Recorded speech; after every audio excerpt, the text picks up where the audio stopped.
নমস্কাৰ। আজি বিজেপিৰ কিছু গুণ্ডা নিচিনাকে আহি পেলাই কিছু লোকে আহি পেলাই আমাৰ ৰাজীৱ ভৱন এবিচিত থকা ৰাজীৱ ভৱনটো এটেক কৰিবলৈ আহিলে। মই অসম পুলিচৰ ডিজিপি মহোদয়ৰ জ্ঞাতাৰ্থে মই জনাব বিচাৰিছো, আমি কেতিয়াবা যেতিয়া ৰাজীৱ ভৱনৰ পৰা শান্তি সমদলেই হওক বা আমি তেনেকুৱা কিবা যদি প্ৰটেষ্ট কৰিবলৈ লওঁ, ৰাতিপুৱা 8টা বজাৰ পৰা শ পুলিচ বাছে বাছে আহি পেলাই তেওঁলোকে বেৰিকেড লগাই দিয়ে। ৰাজীৱ ভৱনৰ সন্মুখত তেওঁলোকে একদম পুৰা পহৰা দিয়ে। আজি সেই পুলিচে আত্মসমৰ্পণ কৰিলে নেকি বিজেপিৰ ওচৰত। বিজেপিক তেওঁলোকে আদৰে সাদৰে এই অটল বিহাৰী বাজপেয়ী ভৱনৰ পৰা ৰাজীৱ ভৱনলৈকে আদৰি লৈ আহিলে নেকি অসম পুলিচে। আমি অসম পুলিচৰ দুজনমান উদ্ভট ভাৱে ব্যৱহাৰ কৰা দেখিলো। আমাৰ ৰাতুল কলিতা ডাঙৰীয়া, তেখেতক পুলিচে চৰিয়াই দিয়া আমি দেখিলো। আমাৰ NSY সভাপতি মহোদয়ক অপদস্থ কৰা দেখিলো, মোবাইল কাঢ়ি লৈ যোৱা দেখিলো। আমাৰ যিসকল সন্মানীয় মহিলা তাত আছিলে প্ৰটেষ্ট কৰিবলৈ, তেওঁলোককো তেওঁলোকে হতাহতি কৰা দেখিলো। পুলিচ এতিয়া কাৰ? পুলিচ বিজেপিৰ নেকি? ডিজিপি মহোদয়, আপোনাৰ পুলিচ এতিয়া বিজেপিৰ বহতীয়া হিচাপে কাম কৰিছে নেকি? এক বৃহৎ প্ৰশ্ন। মই সেইকাৰণে আপোনালোকক সুধিছো যে পুলিচেও আত্মসমৰ্পণ কৰিলে নেকি? আমাৰ বহু মানুহে যেনেকে মেৰুদণ্ড নোহোৱাকৈ আত্মসমৰ্পণ কৰিছে, পুলিচৰ যিটো আপোনালোকৰ দায়িত্ব হৈছে গণতান্ত্ৰিকভাৱে প্ৰতিবাদ কৰাত।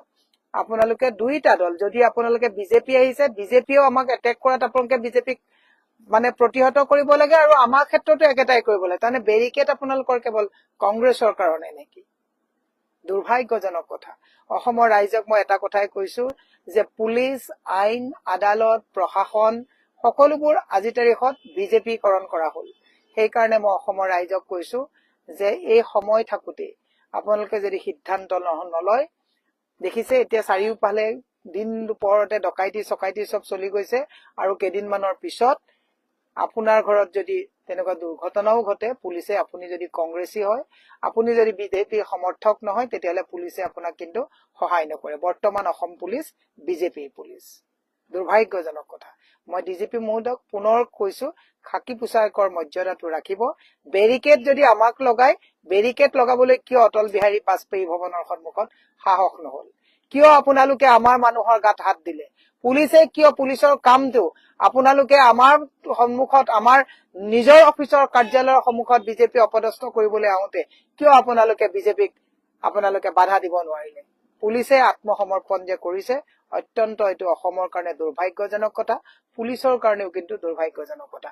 পুলিচে আত্মসমৰ্পণ নকৰিবৰ কাৰণে পুলিচক টানি অনুৰোধ জনালো। আৰু ৰাতুল কলিতা ডাঙৰীয়াক, এজন পুলিচ আৰক্ষী বিষয়াই যিটো চৰিয়াই পেলাই অপদস্থ কৰিলে, তাৰ কাৰণে আইনী গোচৰ নহবনে? পুলিচৰ কাম, ৰাতুল কলিতাই হাততো কোনো অস্ত্ৰ লৈ পেলাই তাত যোৱা নাছিলে। ইভেন আপোনালোকেহে লৈ আহিছিলে গোটেইবিলাক মানুহক আদৰি সাদৰি আমাৰ ইয়াত অফিচ ঘেৰাও কৰিবৰ কাৰণে। এনেকৈও চলিবনে গণতন্ত্ৰ? এই কথাখিনি ৰাইজৰ সন্মুখলৈ পঠালো। ৰাইজ সাজগ হওক, সমাধান হওক। আজি তাৰিখত আইন আদালত কিন্তু ৰাইজৰ পক্ষত নাই। এই সকলোবিলাক বিজেপিৰ ওচৰত আত্মসমৰ্পণ কৰিছে। ধন্যবাদ।